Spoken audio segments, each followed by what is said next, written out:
24 ঘন্টার মধ্যে আবারও ভূমিকম্প ঢাকা বিভাগে।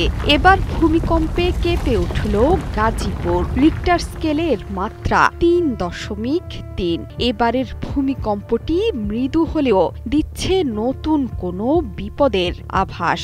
Which is the world-class cable brand? Walton Cables, নিরাপদ আগামী সংযোগ। ভবিষ্যতে ভূমিকম্পের কেন্দ্রস্থল হতে পারে ঢাকা এবং আশপাশে। শুক্রবারের ভূমিকম্পের কেন্দ্র ছিল নরসিংদী। প্রাণ গেছে অন্তত 10 জনের। পরপর 2 দিনের ভূমিকম্পে যেন শুরু হলো ভয়ঙ্কর বিপদের এক নতুন অধ্যায়। সবাইকে সতর্ক থাকতে বলেছেন বিশেষজ্ঞরা। নিরাপদ স্থানে আশ্রয় এবং প্রয়োজনীয় প্রস্তুতি নিতেও পরামর্শ দেয়া হয়েছে।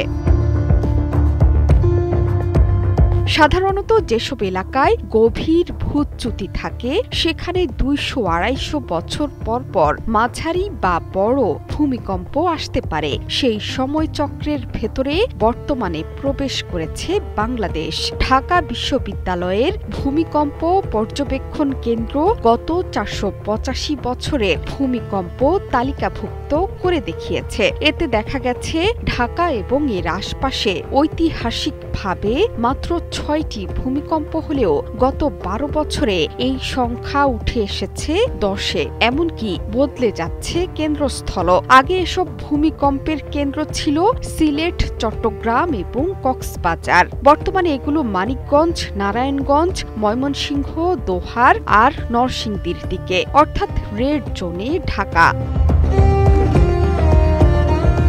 ঢাকা বসে আছে 3 দিকের সক্রিয় ফল্টের ওপর। এর উত্তরে ইউরেশিয়ান প্লেট, দক্ষিণে ইন্ডিয়ান এবং পূর্বে মিয়ানমার। দুটো সক্রিয় টেকটনিক প্লেট, ভারতীয় প্লেট এবং মিয়ানমার প্লেট পরস্পরকে স্পর্শ করে আছে।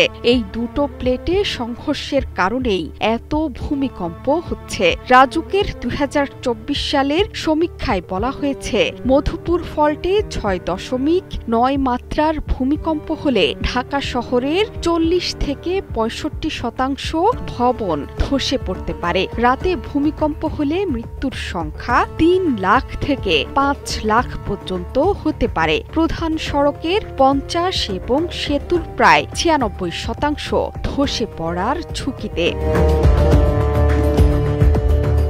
বিশেষজ্ঞরা বলছেন এখানকার ভূগর্ভে বার্মা প্লেটের নিচে ইন্ডিয়ান প্লেট চাপা পড়ে শক্তি জমছে। এই শক্তি কখন বের হবে সেটি কেউ জানে না। এতে করে সামনে ঝুঁকি না কমে বরং বৃদ্ধি পাচ্ছে।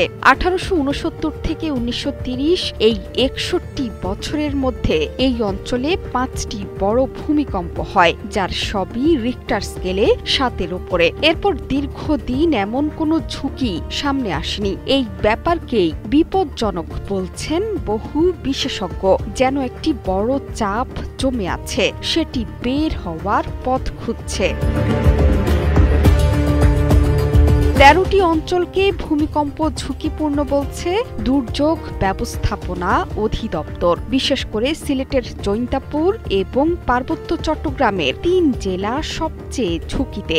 এগুলো ঢাকার 100 কিলোমিটার দূরে হলেও 7-8 মাত্রার কম্পন ঢাকাকে ভয়াবহ বিপর্যয়ের দিকে ঠেলে দিতে পারে।